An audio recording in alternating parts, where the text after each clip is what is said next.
क्या चाहिए बच्चों? बाबा माल चाहिए। माल? ये क्या होता है बच्चों? बाबा माल रसियन। What mean रसियन बच्चों? मैं समझा नहीं कुछ। रसियन सुना मार कंडे बाबा माल चाहिए रसियन। रसियन? ये क्या होता है? कोई नया प्राणी है क्या बच्चा पृथ्वी पे? रसियन सुना मार कंडे बाबा माल चाहिए रसियन। सुना मार कंडे बाबा माल चाहिए रसियन।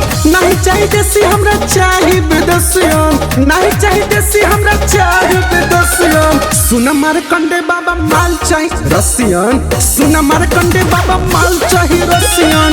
नहीं चाहिए देसी हमरा चाहिए विदेशियन। सुना मार कंडे बाबा माल चाहिए रसियन। छेना होके के चाहिए छेना।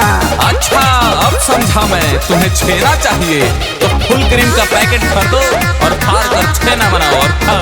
नहीं बाबा वो नहीं रसियन चढ़ी गेलई बाबा 16 के उम्र हो। मारता उफान जवनिया जहर हो। हाँ तो गर्म चीज का सेवन कम किया करो।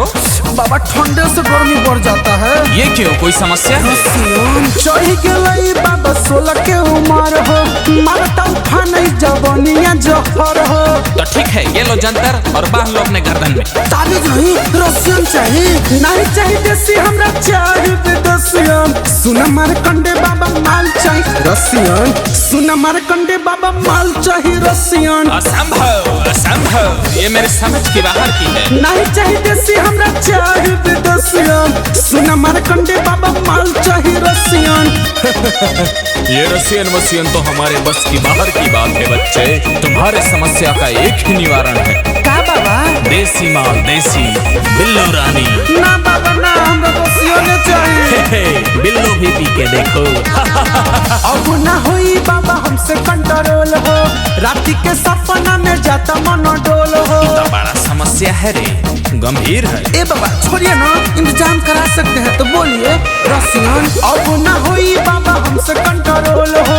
रात के सपना में जाता मन डोल हो। अभी तक तो कुछ ना समझ में आए।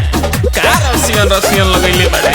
नहीं चाहिए देसी हमरा चाहिए विदेशियन। सुना मार कंडे बाबा माल चाहिए रसियन। सुना मार कंडे बाबा माल चाहिए रसियन। देख हमरा ई नहीं बुझा, देसी के बात कर, हम देसी पिए। नहीं चाहिए देसी हमरा चाहिए विदेशियन। सुना मार कंडे बाबा माल चाहिए रसियन। तथास्तु बालक। हैला बाबा 6000 दिलवा द।